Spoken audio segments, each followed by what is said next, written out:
अस्सलामुअलैकुम। Al-Shifa healing institute के channel पर हम आपको वेलकम करते हैं। हमारा आज का मौजू है रेकी के जरिए तवानाई की शिफायाबी और रोजमर्रा की जिंदगी पर उसके फवाइद। तवानाई की शिफायाबी एक रिवायती शिफायाबी का निज़ाम है जो जिस्म, दिमाग, रूह में तवानाई के तवाज़ुन और बहाव को बहाल करता है। ये तकनीक सेहत की जिस्मानी, जज्बाती और रूहानी पहलुओं के साथ बराह रास्त काम करती है। ये मुख्तलिफ तिब्बी हालात, ख़ास तौर पर दिमागी सेहत से मुतालिक बीमारियों के इलाज के लिए इस्तेमाल होता है।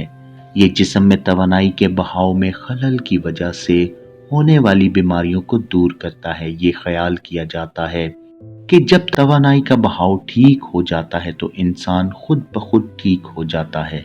तवानाई की शिफायाबी तकनीक की मुख्तलिफ किस्में हैं जो किसी शख्स को ठीक करने के लिए मुख्तलिफ तरीकों से काम करती हैं।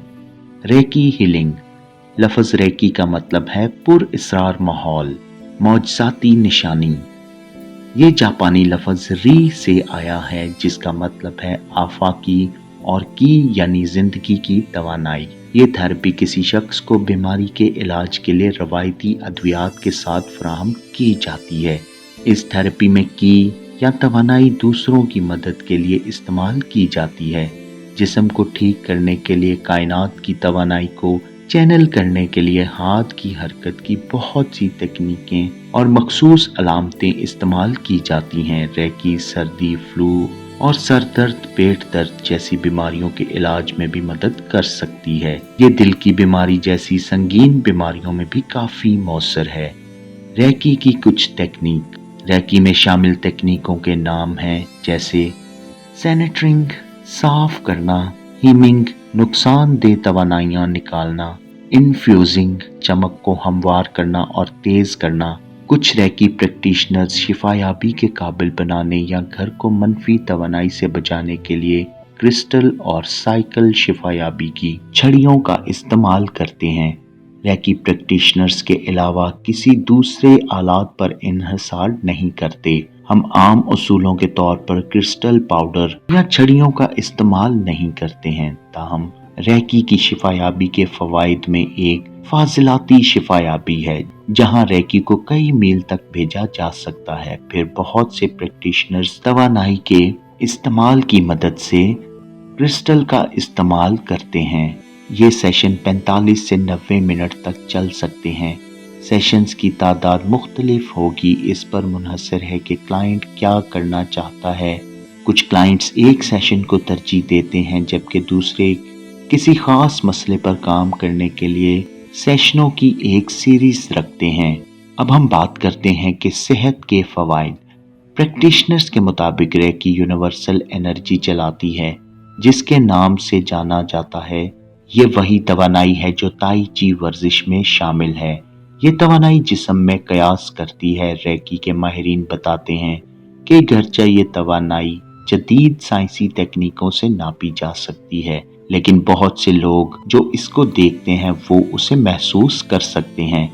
रेकी मुबैना तौर पर आराम में मदद करती है जो कि जिस्म में कुदरती शिफायाबी के अमल में मदद करती है और जज्बाती, ज़हनी और रूहानी तंदुरुस्ती को फ़रोग़ देती है। ताहम किसी भी मुताला ने हतमी तौर पर यह सच नहीं दिखाया है। कुछ अफानवी शवाहिद बताते हैं कि ये गहरा सुकून पैदा कर सकता है, लोगों को मुश्किलात से निमटने में मदद कर सकता है। ये अमल जज्बाती तनाव को दूर कर सकता है और मजमूई सेहत को बेहतर बना सकता है। जिन हालात में लोगों ने इलाज में मदद के लिए रेकी का इस्तेमाल किया उनमें शामिल हैं कैंसर, अमराज़े कल्ब, इस्तराब, ज़हनी दबाव, दायमी दर्द, बांझपन, ऑटिज़म, थकावट। ये नोट करना ज़रूरी है कि रेकी को कभी भी तिब्बी इलाज की जगह नहीं लेना चाहिए। ताहम बाज़ लोग सेहत की फालतू हालतों में भी अपने बाकायदा इलाज के साथ साथ रेकी आजमाने में भी दिलचस्पी ले सकते हैं। मिसाल के तौर पर कैंसर के शिकार कुछ लोग रेकी को फ़ायदेमंद महसूस कर सकते हैं क्योंकि ये उन्हें आराम करने में मदद कर सकती है। रेकी थेरेपी की नौयत का उन मरीजों पर एक आरामदेह असर हो सकता है जो महसूस करते हैं कि वो नागवार थेरेपी खौफ और तनाव से मलगूब हो गए हैं। افراد اور مختلف تجربات کی اطلاع دیتے ہیں۔ کچھ کہتے ہیں کہ پریکٹیشنرز کے ہاتھ گرم ہو جاتے ہیں، دوسرے ہاتھ کو ٹھنڈا کرنے کی اطلاع دیتے ہیں، اور کچھ دھڑکن کی لہریں محسوس کرتے ہیں۔ سب سے زیادہ عام رپورٹس تناؤ اور گہرے آرام کی آ رہی ہیں۔ اگر آپ میں سے بھی کوئی ریکی شفا یابی کے سیشن لینا چاہتا ہے تو مناسب مشاورت کے لیے ملاقات کا وقت طے کر سکتا ہے۔ ہم سے رابطہ کرنے کے لیے اسکرین پر آپ ہمارا کانٹیکٹ نمبر دیکھ سکتے ہیں۔ مزید اچھے ویڈیوز دیکھنے کے لیے ہمارے چینل کو لائک، شیئر اور سبسکرائب ضرور کریں۔ اللہ تعالیٰ آپ کا حامی و ناصر ہو۔ اللہ حافظ۔